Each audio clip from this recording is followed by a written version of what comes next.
to the Under Center podcast. I'm your host, Darren Marr, and I am joined by the JD and Turk of the podcast, Jake Woolhead and Fionn Malloy. Lads, I'd like to think I'm your Dr. Cox. I'm your mentor, but I don't want to be your mentor. I give out to you a lot, but you still look up to me. I don't know if it's exactly looking up to you, Dara. It is certainly looking across to you where I feel like we're on the same lateral level. And it's just guy love between me and Fionn, even though we support the opposite. Yeah, we definitely don't listen to you very much anyway, if that's what you're aiming for. Well, thank God we're in podcast land where you can't actually see how tall I am, because looking up to me is definitely metaphorical and not actually looking up to me, because you would not be looking up too far for sure. But look, today is actually the last day of our off-season series. We've talked to 31 other teams this off-season so far, had podcast fans, reporters from other teams on. It's been a great series so far, and we decided that we had to have the Super Bowl champs as our 32nd team. So today we're talking about the Tampa Bay Buccaneers, and on the show to help us talk about the Bucs and their off season so far is Ren from the PewderCast podcast. Ren, it's great to have you on. How are you today? I'm good. Thanks for having me. I'm always down to talk Buccaneers football. It's kind of my catchphrase. You'll hear that as I close out every podcast. And yeah, I'm excited, but I have to start off. Who's Dr. Cox? You're not a Scrubs fan, no? Oh, okay. No, I can't say I'm anti-Scrubs, but I haven't really gotten into it. I've tried to watch it a few times. Yeah. It's, I think you got to be in the right mood for it. JD's a little too goofy for me, but I understand if you stick with a show, you start to fall in love with the characters as long as they stay consistent. But yeah, like I'll get like episode 4, season 1, and I'm like, okay, I need a break from JD. Yeah. Hey, Ren, we've done 31 of these intros. Dara's getting more and more abstract as we go along. So you won't be the only guy who took a second glance to try and figure that one out. I thought it was like some Irish psychologist or something that everybody knew. Like not so sophisticated. Oscar Wilde's best friend growing up. I don't know. This is definitely not a sophisticated podcast like this. It's deadpan humor, but it's obviously falling on deaf ears here at the moment. But like most of your intros there. Well, look, it's better than a D&D one anyway. But sure. Before we actually start the podcast, if you are watching us on YouTube or you're watching us actually live on Twitter, can you please hit like? If you're watching us on YouTube, subscribe to the YouTube channel as well, so you can be kept up to date with all of our latest shows. If you prefer the audio side, we do have an audio podcast there. Just search for Under Center Podcast wherever you get your podcast. You'll find the show there too. Also on the social side of things, facebook.com/undercenterpod, Instagram and Twitter are both the same at Under Center Pod. Like I said in previous shows, we're on the quest for 1,000. We're getting there slowly and steady. We should hopefully get there before week 1 of the regular season. If we can get up before the Thursday night game, which will obviously is going to be the Bucs and the Cowboys, it'll be fantastic. It'll be a double celebration. NFL is back and the show has 1,000 followers too. So definitely reasons to celebrate. But let's get actually into some talks about the Buccaneers and their off-season so far. And we normally like to talk a little bit, Ren, about the previous season and sort of things that went right and went wrong. But there's not a lot of things that went wrong in Tampa Bay last year. Super Bowl champions.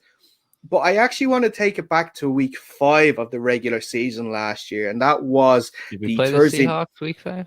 No, fortunately, I should say not. In week 5, that was the Thursday night game that you lost at Soldier Field against the Bears. Yeah. Reports came out after that the relationship between Tom Brady and Bruce Arians maybe wasn't as good as people would have hoped.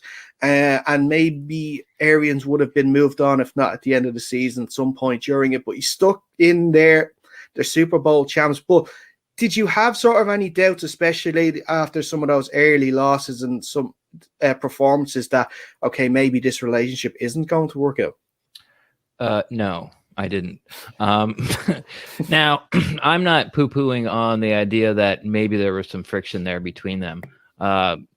we have learned as sort of like the season went on, and after the Super Bowl victory, and of course now all the players are on all the NFL Network and Good Morning Football, and you'd hear bits and things. Shaq Barrett, the defensive end for the Buccaneers, who had 4 sacks during the playoffs, he said something like, the offense moved more towards the way Tom wanted it, or he called it Tom's offense as the year went on. You saw that more play action, more throwing to the backs, sort of trying to keep ahead of the chains instead of like on first down running the ball between the tackles, which we did for the first 8 weeks. First down, Leonard Fournette or Ronald Jones, right up Ryan Jensen, the center's butt. 2nd and 9. Here we go. So those type of things changed. Whoever said that Bruce Arians was moving on or possibly moving on, that's terrible take on that. He wasn't going to go anywhere. They were going to see this thing through. But yeah, that Chicago game was the worst game that they probably played collectively. I think somewhere in the third quarter they had 67 yards in penalties on that one drive, and that's when Brady went nuts and started yelling at everybody. And of course, the game ended with Tom Brady thinking it was 4th down, or we had a magical 5th down because we were supposed to win the game. Chicago's not any good, and I'm Tom Brady. I get an extra down when I need it. So yeah, that was all bad, and that was. I wouldn't say that was even the top of sort of this may not work as the way we thought it would for the Bucs, because we knew it was the Bears and it was sort of self-inflicted things. And the next week we came out, won the game. I think it was against the Packers game. Might have been, I'm not sure. But the big thing is there was no penalties after that. After that game, Bruce Arians went in the locker room and says, look, guys, like if you start committing penalties, you're not going to be here. Like, that's it. End story. I'm tired of telling you. And so that's how that went. And but like you said, there was lots of ups and downs. The Chargers game early, we were down by 21 points. And thank God they fumbled going into halftime to give us the score. We might not have won that game. O.J. Howard going down like the first, I think, game 4, he went down, blew his Achilles. Gronk wasn't looking good. Like if you watched the Bucs games, Brady to Gronk, that combination was probably the worst on the team. He had more chemistry with Evans and more chemistry with Godwin, more chemistry with Cameron Brate. Obviously, that came around with 2 touchdowns in the Super Bowl to Gronk. But yeah, to answer your question, absolutely not. No, there was no. I had no fears that this wasn't going to work as far as the end result being Brady or Bruce Arians were leaving the team. Okay, and let's move it forward then to the Super Bowl itself. Sure. A home Super Bowl as well. It was great to see that. I think that was one of the first sporting events as well that we actually had fans in the stadium too, which obviously added to the spectacle too. And in such a way, you could say a dominating game. It's one that we previewed as well, and we spoke about the Bucs defense and how important it's going to be for just their front 4 to put pressure on Mahomes, because that means if they could obviously have more people back, obviously covering areas for avenues for him to throw at. The front 4, like you mentioned about Barrett, but also obviously KPP, and then you had Ndamukong Suh there too. It's such a dominant front 4 for that Super Bowl that obviously made Mahomes, I don't know how many yards, somebody said many yards he had to run 495 just scrambling alone. It was just such a dominating performance overall that the defensive coordinators really deserved a lot of credit for. Yeah, that's a 2-part thing, and I'm only, and if you listen to the PewderCast, there'll be some things that I'm the only one jumping up and down and screaming about. Right now, I'm trying to drag our local beat reporters into this fight with the Professional Football Writers Association, who only sole job is to get access for the professional football writers and promote their access. Like, they're advocates for them. And the NFL came out like, when COVID happened and they shut everything down, I'm like, I completely understand. I'm like, but you guys need to start at least a handshake, start thinking about, like, you're letting us in next year. Like, there needs to be these things in place. And now a couple of weeks ago, the NFL came out and said, well, okay, there's no more open locker room. Well, at least right now, there's no open locker room during the week, so reporters can't go in there. And we'll do post-game locker room, but the only people that can go in are 2 people from the NFL Network and 2 people from the team. So now all these local reporters are still out. And I keep telling these guys, like, like, first off, I told you last year, and I keep like prodding them on Twitter just to get them in the fight. Like, if they get mad at me, then I'm hoping they'll get mad at something else, which is that, the NFL is screwing you over. Because name me, I mean, you guys are Irish. This might hit home, and I don't mean to start anything, but name me a power that was been taken away from you that they gave back. Mm-hmm. We're still waiting on stuff to get back. Thank you. That's kind of what I'm trying to do to these guys. But the one thing that I said, and this all rolls back into what I was kicking and screaming about the Super Bowl, was the Chiefs needed, if you watch the Rams and the Bucks game, which was another primetime game, the Rams really won. It was kind of boring, but the Rams threw everything outside quick and short. They only ran the ball 6 times. They're like, we can't run the ball against the Buccaneers. The Bucks, for everyone out there, have the number 1 run defense for the past 2 years in football. So we're not going to run against them. We're going to get it outside quick, and we're going to basically use a short passing game and mid passing game as our runs. So we're going second and 7, second and 6, and they did it all game long. Well, the Chiefs, as you probably know, lost their 2 starting tackles. One had been out for a few weeks, but they lost their other one in the AFC Championship game. And I looked at this and said, look, you're not going to run against the Bucks. Like, you're just not. Like, Derrick Henry's tried it. Carson's tried it. Saquon Barkley, like, he tried it. We put him out for a season, blew his Achilles or something. Well, we played Washington. I know, like, Gibson, very talented back. Peyton Barber was a Buck. Yeah. Yay.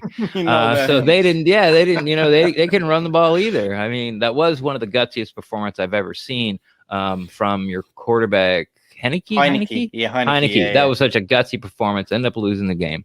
But I said the Chiefs need to do what the Rams did, because you're not going to run the ball against them. And if you think these 2 backup tackles are going to stand up against this defense, you're crazy, because Todd Bowles learned the first time the Chiefs and the Bucks played this year, another primetime game.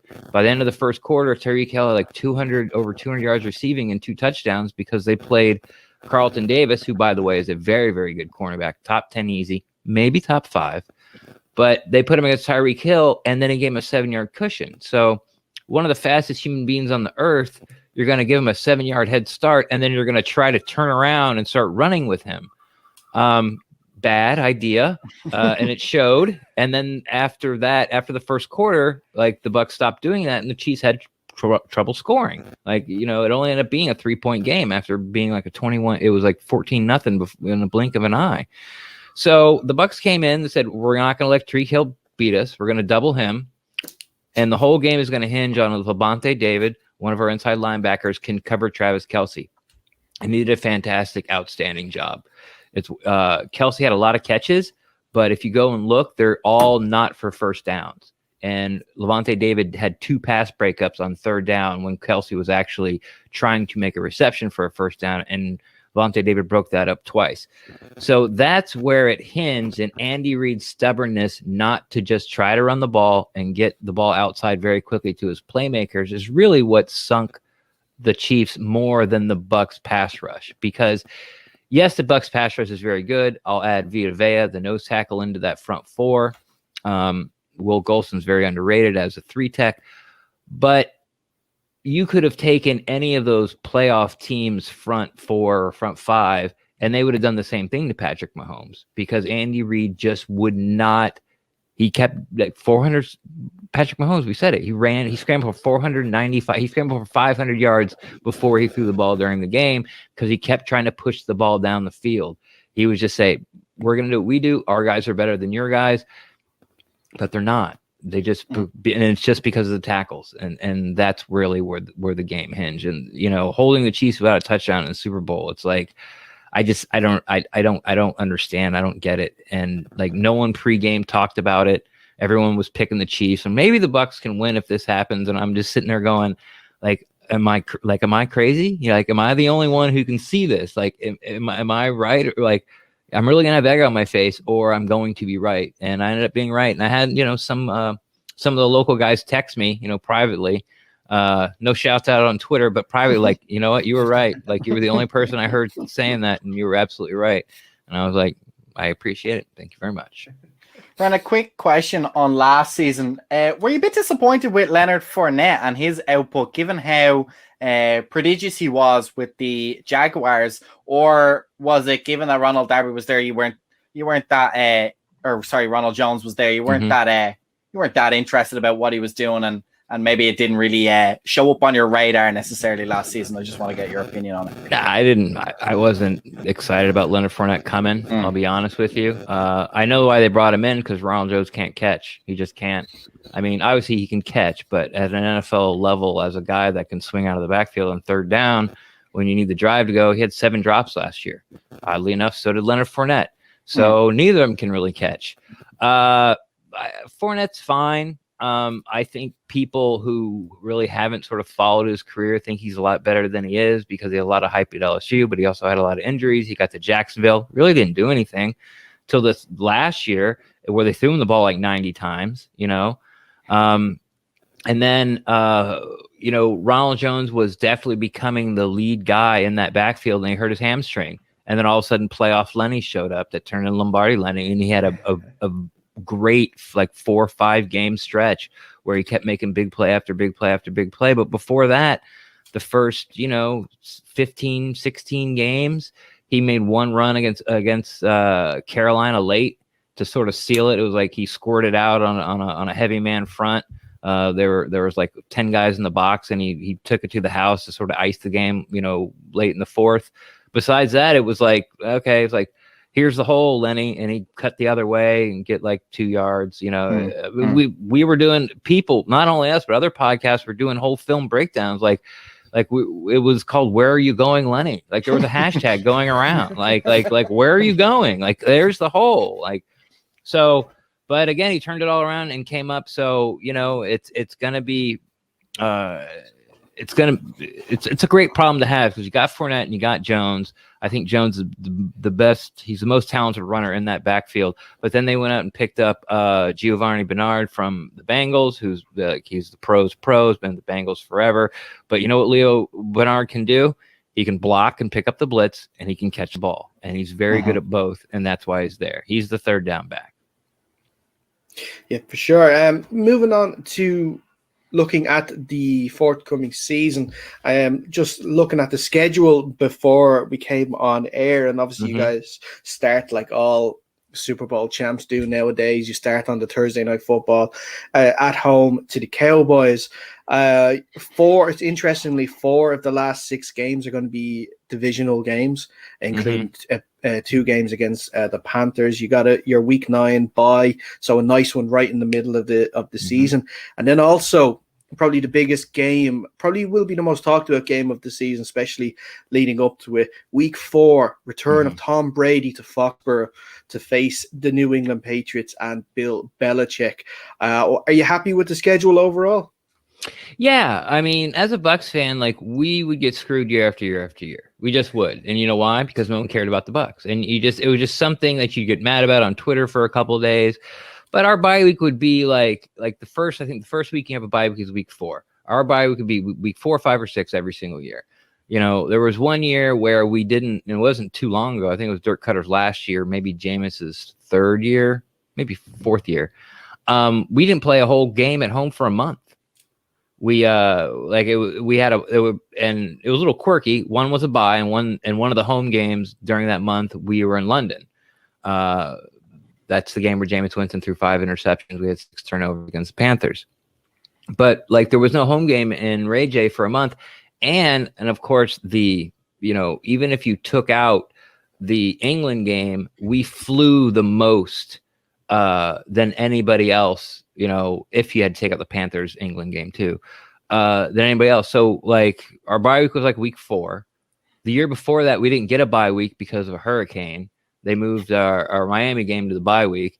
And it's just things that happen. So when it happens to a team that's not relevant. So now Tom Brady's here, and we got to give him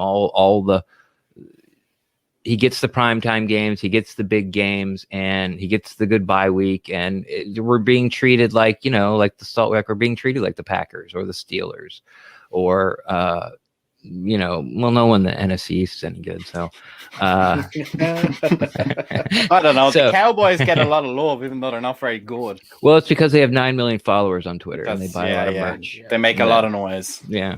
So, lots of loyal Cowboy fans. So, yeah, I'm happy with the schedule because, like, at this point, having a team. Let me put it this way. Levante David, who I talked about, who did a great job on Travis Kelce in the Super Bowl, is one of the best linebackers in the National Football League, has been for years, has made one Pro Bowl. That's it. You put up his numbers against Luke Kuechly, who was the great Carolina Panthers linebacker. You put his numbers against Bobby Wagner, the great Seattle linebacker, who's been considered the best off-ball linebacker for close to a decade now. Levante David blows both of their stats out of the water. We used to bang our drum, but Levante David, because we didn't win. We had nothing else to talk about. It was like our guys don't get enough love. Now we're Super Bowl champs. We're all over the TV. Every segment's about us. I don't care about the schedule anymore. I don't care about Levante David not getting any more. Like, we're in the middle of a 28-0 run. We won the last 8 this year.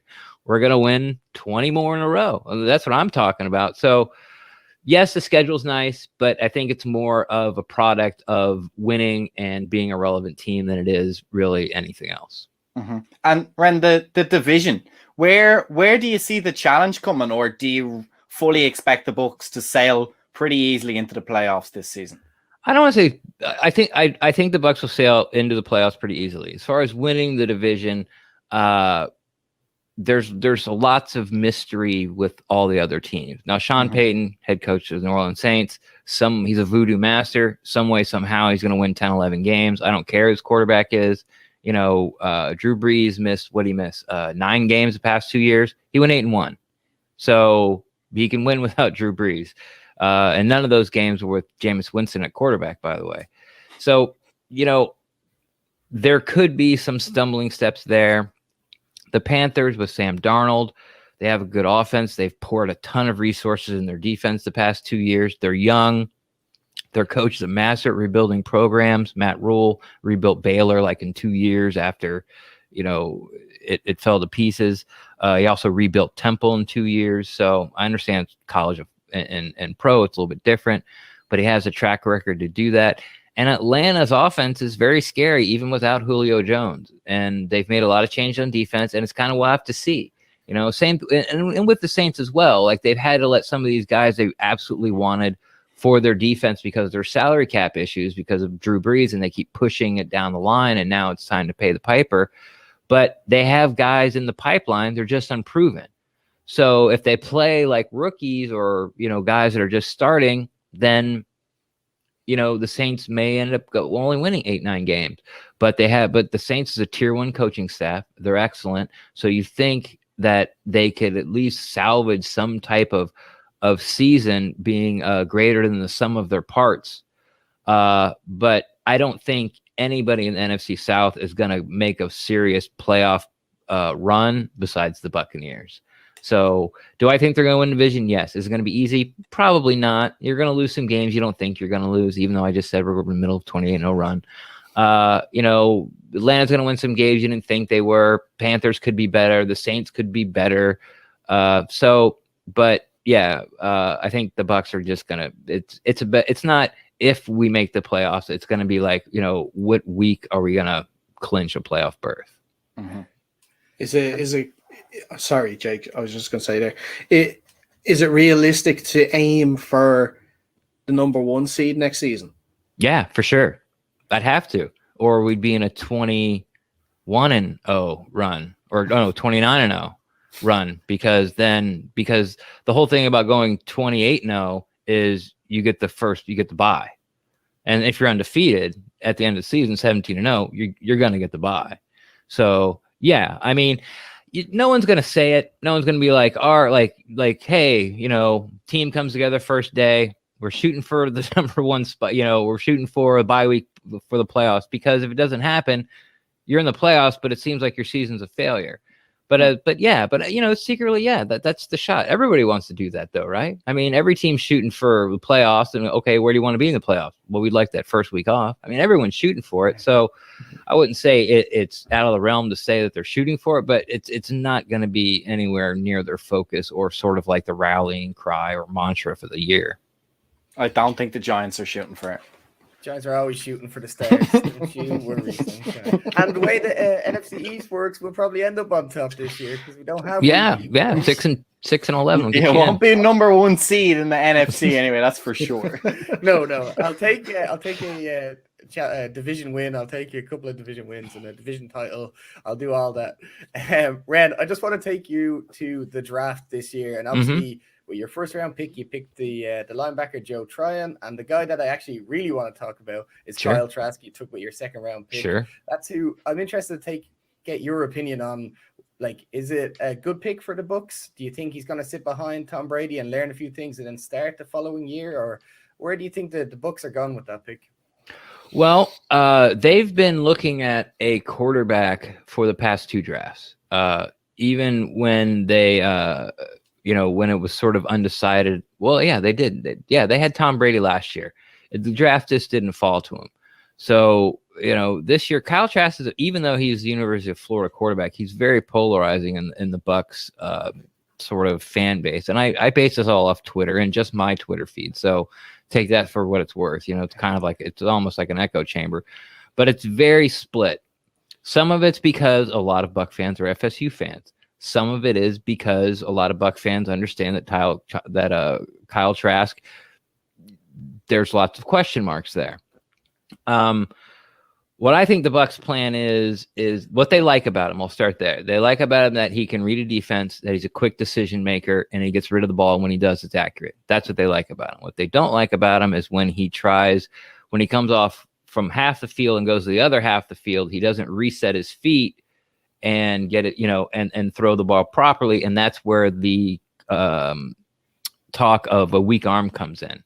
And it's more footwork than it is actually his arm. Because let's face it, I mean, if you're in the NFL, even if you're not drafted, like, you can throw the football. If you're in an NFL camp, you can throw the football more than like 99.9% of the people walking the face of the earth. So everyone can throw the football.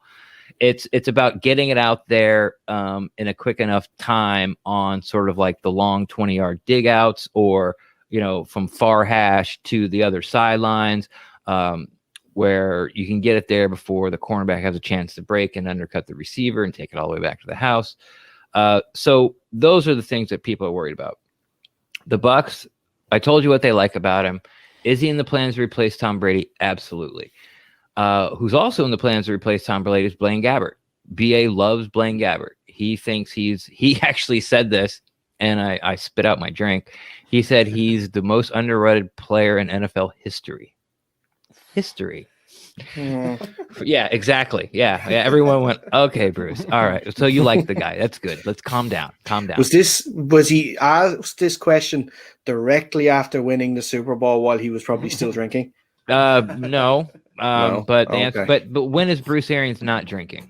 I mean, seriously, it's like with Frank Calienda, who's an impressionist. He's like, win or lose, we lose, baby, and it's true.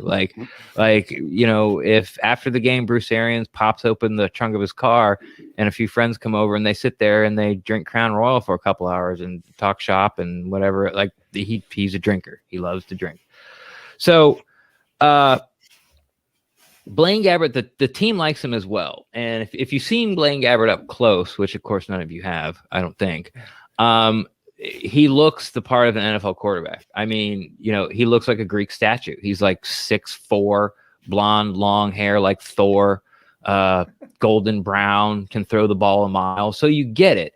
And then you start to look sort of at his career where he had 7 offensive coordinators in 6 years.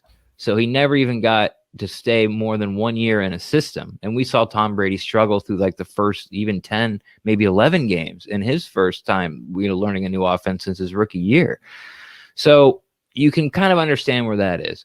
But to sort of round out your question on Kyle Trask, is he the future Buccaneer quarterback after Tom Brady retires, which is Tom wants to play till he's 45, which would be after the 2022 season. So Tom has 1 more year as a Buccaneer if everything goes to plan that's been put out there.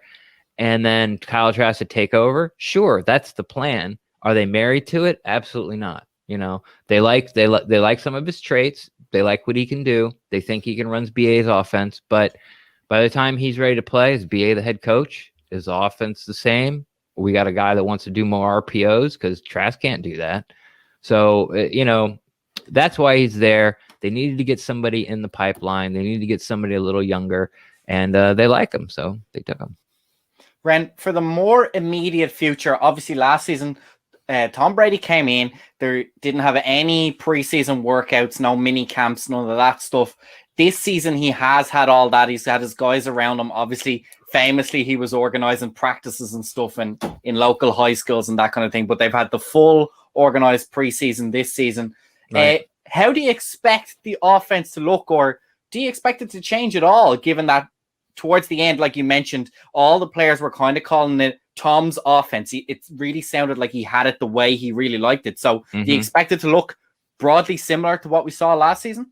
Yeah, I do. I think it's going to be the same.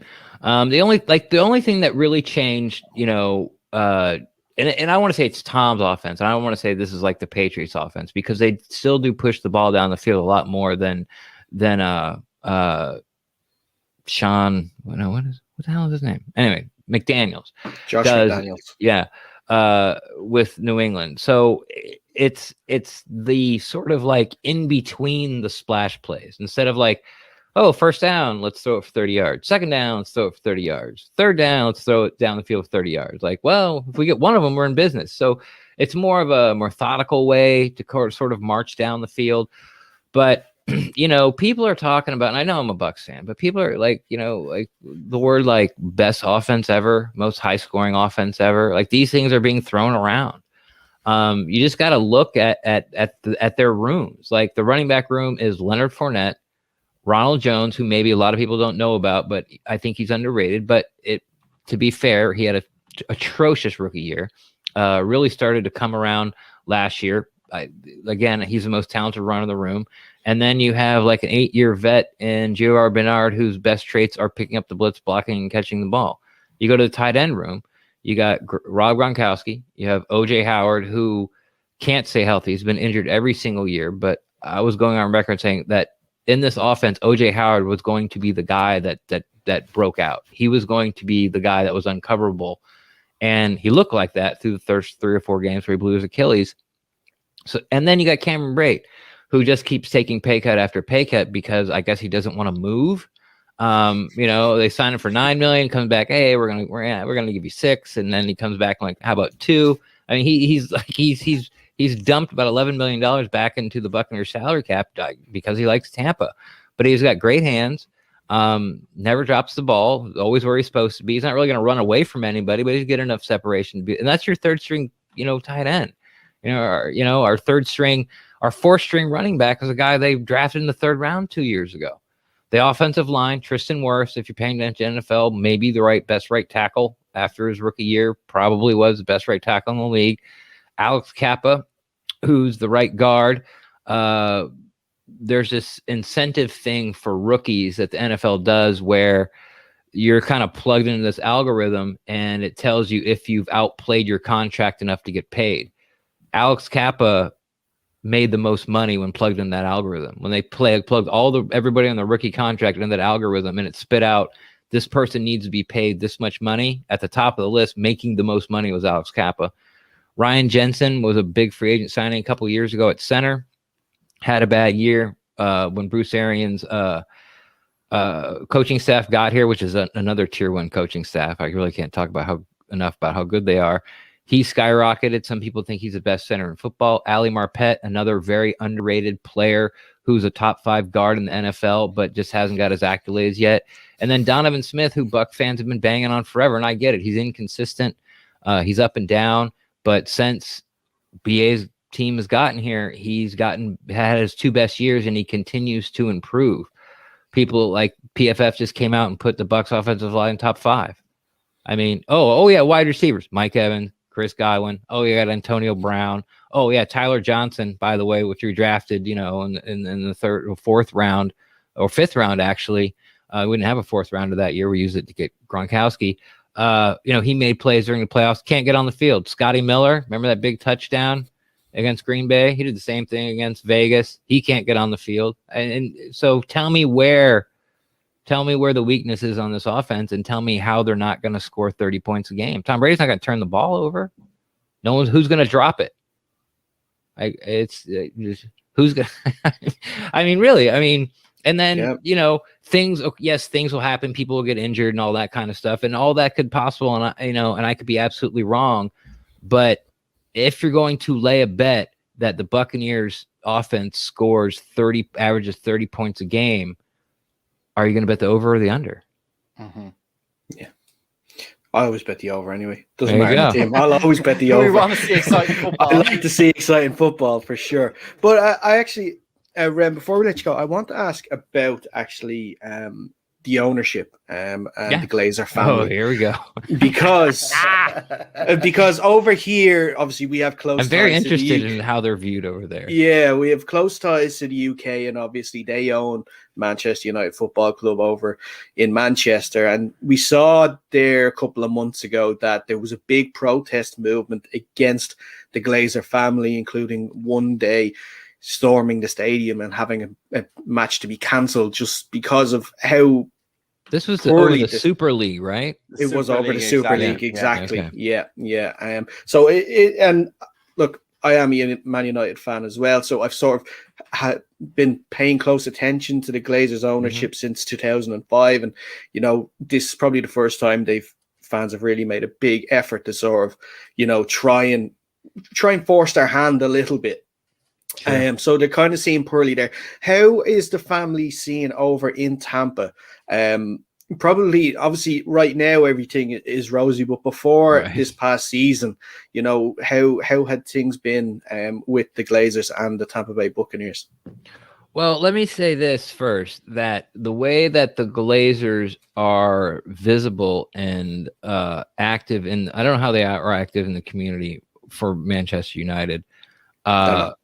They're not okay. No. Well, the way that they're not too visible, they only give like one interview a year. But I've heard that the Glazers have given like one since they've owned the team, Man U. So so as a fan being over there, being a Man U, and things aren't going as well, or I don't like how this is going, or my ticket prices are going high, or why the hell did you trade this guy? And getting no answers whatsoever because they refuse to talk, that frustration can build and build and build. And, quite honestly, if you saw one of them walking down the street, you'd probably choke them to death with your bare hands. I get it. Over here, it's not that they're not super accessible. It's sort of like a four-headed monster that runs it after Malcolm passed away. Malcolm Glazer was the guy who actually bought Man U and bought the Bucks. And I know there's Joel Glazer, and I don't really know all their names, but there's three brothers. Avram is one of them as well. Yeah. So you don't get a lot of it, but Darcy Glazer Katzowitz, who's, been married, she's very upfront. And you always see her at charities. They're very big into promoting women in sports, girls flag football. They have this thing every training camp called Women in Red, where women it's especially for women. It's not only women, but it's strongly urged that if you're a dude, don't come. But you get to talk to the head of scouting in the Women in Red event. You can walk up to BA and ask them a question, and then they have all the combine drills laid out, and they give away these really nice prizes, like gift baskets worth thousands of dollars, because they got game tickets and season passes and weekend getaways to local places. So they do a lot of stuff with that, and then they're in the community. They're always giving. They just built the indoor facility, which was something that people were clamoring for, because if you've ever been to Florida, for 9 months out of the year, the humidity so thick it feels like you're walking through pea soup. It's just the way it is. Everyone's Florida, it's so great. I'm like, yeah, come here in July, see how much you like it. All right, go to North Carolina. It's much better climate there. But so people went okay, there has been a push of people out there that don't like the Glazers and thought they were bad ownership. I never understood why. Like, they gave the team everything they wanted. They updated it. They bought them. They built this whole brand new facility next to the stadium. A couple years later, they built the whole new indoor facility for them. The team has the largest coaching staff in the NFL, which they have to pay. You know, they got like 8K cameras, like anything they want. Like, they got cryo chambers, like the facility's top notch. And anytime they ask for something, they just say yes. They're just not very out front. They only do one interview a year, and it's usually during the owners' meetings, which they didn't have this year. So we got them virtually. I think it was Joel Glazer. But I said Darcy's out there front, but out front a lot. But it's usually sort of at these events where, you know, they'll bring in like Special Olympic athletes, and they'll run around the field, or the players will push them around on their wheelchairs and stuff. And so she'll be there for that. But as far as like sort of answering fans' questions or being interviewed by, you know, the big paper or the local paper, no, it just doesn't happen. But again, like you said, now, you know, now you're winning. It's like, oh, but even when we weren't winning, I'm like, what do you want them to do? You know, like you could maybe point at that when they were changing coaches so often that they weren't picking the right head coach or right GM, which is fair, but I'm not 100% sure that they did it. You know, they might have hired a headhunting firm and gave them names, and maybe they did do an interview. Maybe they did pick the wrong person, but I don't know if that's enough to say bad ownership. But being on your side of the fence, where you've never heard from them, they don't do anything in the community, and any little thing that goes wrong, and then you're like, yeah, well, we know this tradition that's been around forever, where the little parish club can come up and have a great season and then make the Premier League and maybe make a run, and because those last four that interchange, which I think is brilliant, I think it's a great idea. Like, no, we're going to throw all that away, and we're going to take the 6 most lucrative teams so we can maximize our money. And then getting no answers for, you know, the decade or 2 decades. I don't know how long they've owned them. But I know it's been a while, and getting absolutely no 16 feedback. 16 years, I think. Yeah, getting no feedback from them whatsoever, what they're doing, when things go wrong, when things go right, you know, I completely understand the frustration. I'd be right there with you. Like, these people freaking suck. But I don't understand. I'm sure they have a reason why they treat their teams differently and their fan bases differently. I have no idea what it is. Plus, here's an interesting fact. When they do their interviews, you are not allowed to ask about Manchester United. Oh, okay. So that's another reason why you don't get a lot of answers, because they'll just, like, they tell you, like, don't, like, it's off the table, like completely off the table. And like, I don't know if they threaten people with their credentials. Like, if you ask, we'll pull your credentials. I don't know, but it is definitely made very, very clear that you do not ask them. They're one interview a year. You don't ask them about Man U, and you can't ask Darcy about it because she's all in the philanthropist sort of role with the Buccaneers. And I don't, you know, I'm not going to say she doesn't know they own Manchester United. That's stupid. But, like, you know, she has, I think, personally, I don't think she has any involvement with that whatsoever. Ren, I just have to say this. I'd be absolutely remiss if I didn't bring this up. My favorite throw from the Super Bowl had to be Tom Brady on the boat, throwing the Lombardi to Cameron Bray. How did you feel about that? How were the fans feeling about that? Because I thought it was brilliant. Yeah, it was awesome. You know, the Tampa Bay Lightning won the Stanley Cup in the bubble up in Edmonton just a few months before.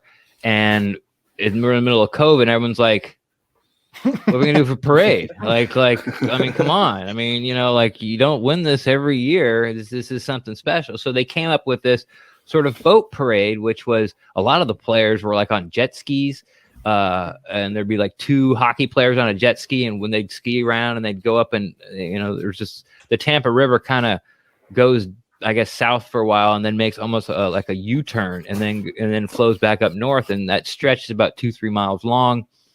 And that's where they do it. And then, so the boat parade, everyone thought it was cool. We're only, you know, there's not a lot of cities that can do that. So when COVID was still happening and the Bucs won the Super Bowl, they put that together within 2 days. And, you know, it was cool to see. And, you know, this is coming from a Bucs fan. Like, I want to go back a little bit.